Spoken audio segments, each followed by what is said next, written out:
Lahat ng ina-accuse niya rito, mga matitino, walang kriminal dito. In the last 20 days, 18 sites na ang ni-raid natin, all negative. But his world is getting smaller, palit ng palit yan. Kung nasa Cambodia yan, may extradition tayo, makukuha natin siya. Ang problema na naman, napakadaming salapi niyan. Diba? Pero hindi posible lahat yan. Si Tebes, napakaraming salapi, pero nakuha pa rin natin sa Timor-Leste. So with ngayon na Pangulo ng ASEAN ang ating presidente, baka sakali ang coordination meeting niya mas maganda kung nasa Cambodia lang. Inanunsyo ni Department of Interior and Local Government, o DILG Secretary Junvic Remulla, ang pagtaas sa 20 milyon na reward, para sa pagtuturo sa kinaroroonan ng negosyanteng si Charlie Atong-ang. Sinabi ni Remulla, na kaya tinaasan nila ang reward, ay para mapabilis ang patuloy na pagtugis kay Atong-ang. Manggagaling sa confidential funds na inilaan sa PNP at DILG, ang nasabing reward. Giit nito, na dapat umanong mapanagot si Atong-ang, dahil sa krimen na kanyang ginawa. Magugunitang nahaharap si Ang, sa kasong pagpatay sa mga nawawalang sabungero, na pinabulaanan naman ng negosyante.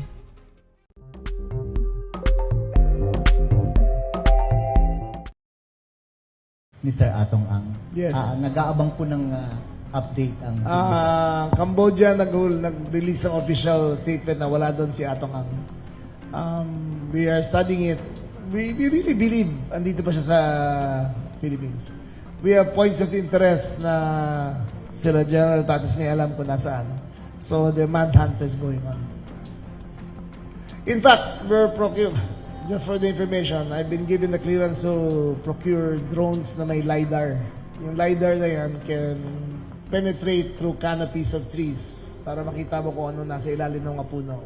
So, we're going to be deploying that in the next few months para sa mga intensive manhunt operations sa amin kay Bantag, kay Atong-ang,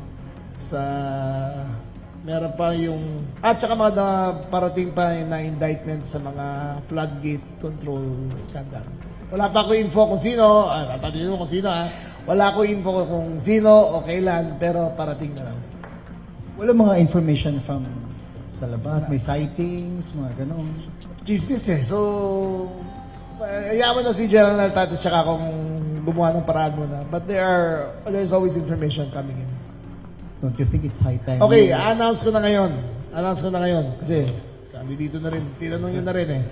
We are increasing the bounty for Atong-ang to 20 million pesos for information leading to his arrest. Seryoso kami rito 20 million pesos information leading to his arrest. Kung tinatanong nyo kung saan nanggagaling yan sa mga confidential funds provided to the PNP at saka sa DILG para sa mga ganitong klaseng kaso.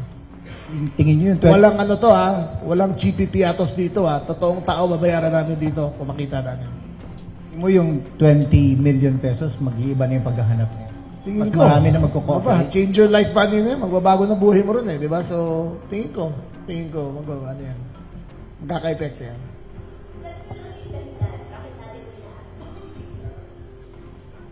Kung pumatay ka ng 100 tao at may bilyon-bilyon kong pesong pera nakatago at kala mong hindi ka accountable sa batas, may darating rin yung araw mo. Kailangan harapin mo yung ginawa mong mali. Napakarami niyang pera. Napakarami niyang pinatay. Napakalaki ng kinita niya. Siguro naman, in the interest of justice, kung yung mga nagnanakaw nga ng lotion, kinikulong natin sa Quezon City Jail ng 6 na buwan, ito, bilyon-bilyon ng kinita, daan ng pinatay. Dapat naman managot siya. Hindi naman pwedeng porque may pera siya, makakawala siya habang buhay. Benedict Abelgar, Manila Times. Sa mga intel ninyo, nandito ba talaga si The latest is dito pa siya. Po tayo update dito sa latest na pinunta ng NBI operative. Okay, may mga information kasi na natanggap tayo.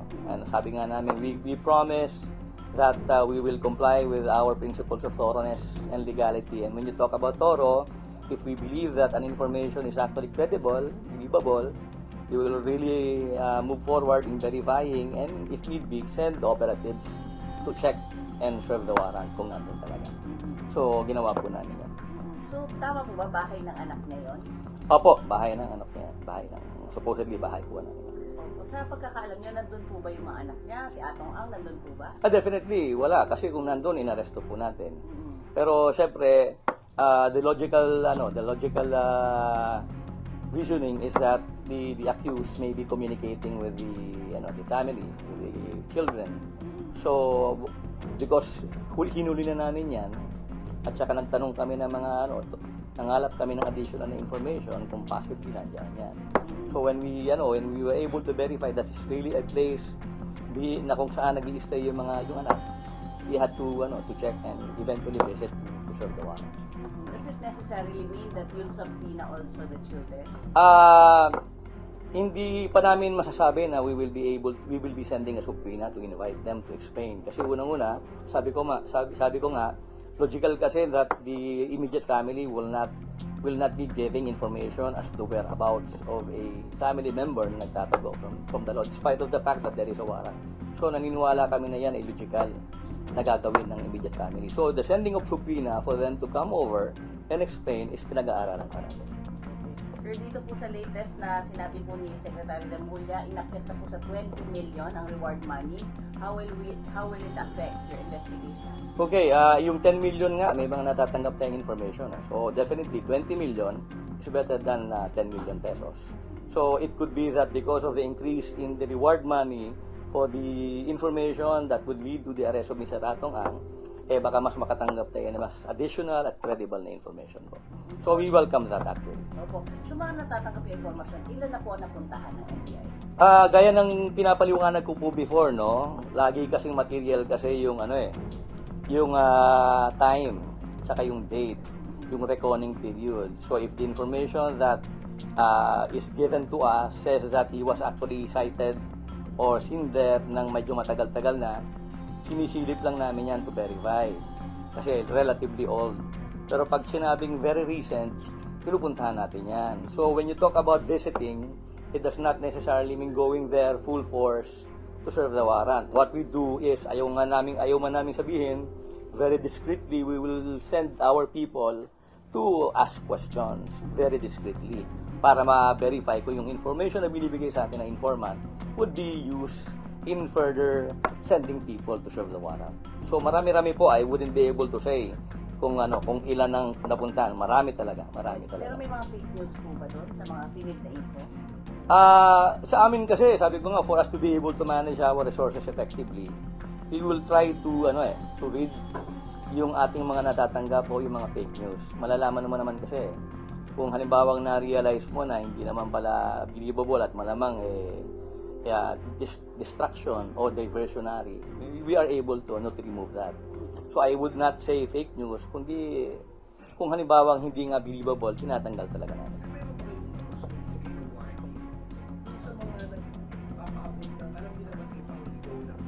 Oh yes, of course.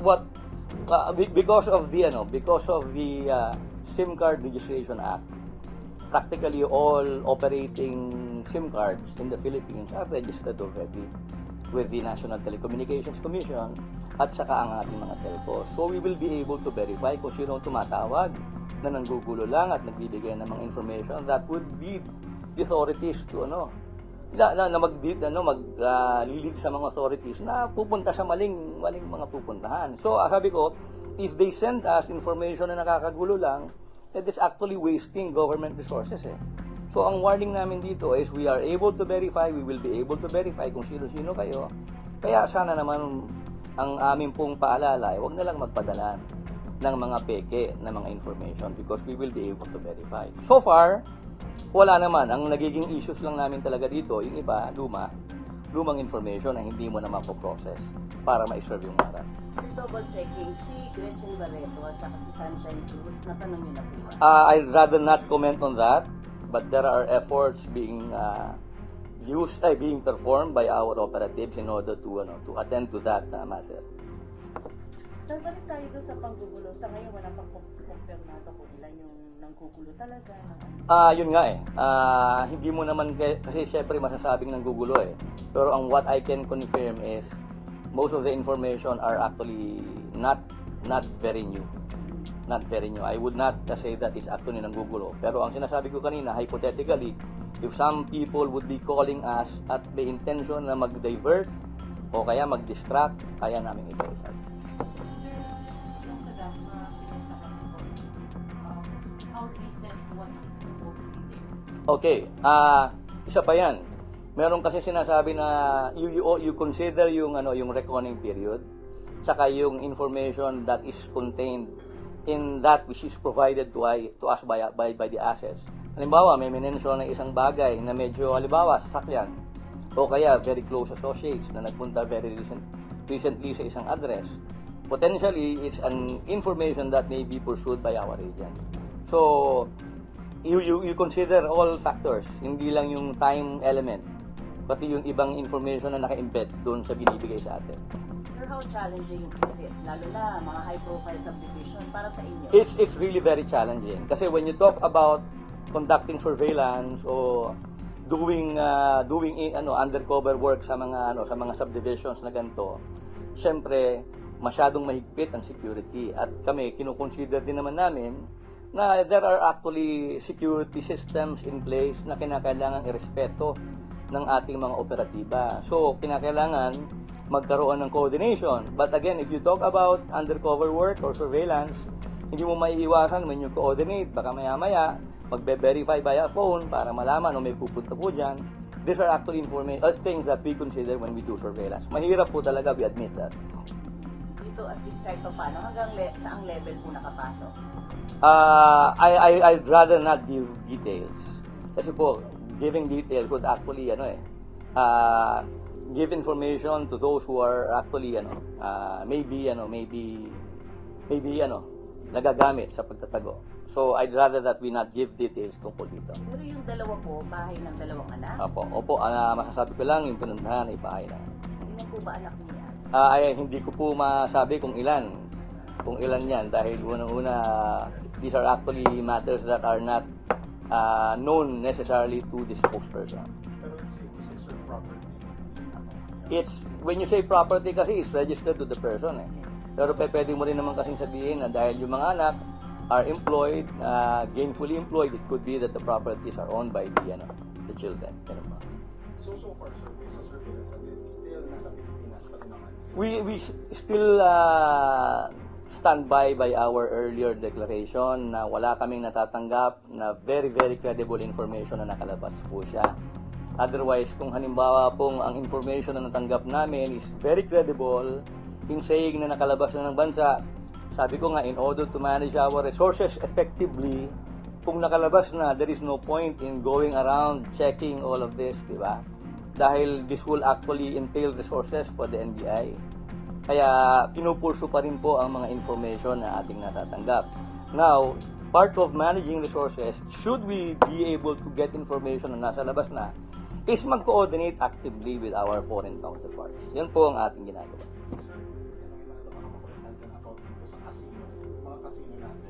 I'd rather not give details pero na-consider na po yan ng napakaraming beses. At pag nagbigay po kami ng detalye, this might actually give away future efforts or active efforts, current efforts being performed by the Bureau. Sir, sa mga nag-feed na info sa inyo, 80% or how many percentage nandito sa bansa, how many percentage nasa labas? I wouldn't be able to give percentages kasi pag tumatawag yung hindi ko alam kung natatali na yung nagsasabing abroad. Pero that's actually a good point. We would talk to our operatives and maintain a statistics on this so that by the time you ask questions again, malalaman natin kung ano yung pwede natin isagot. May foreign passport, yes. I wouldn't be able to answer that, but that is also being considered.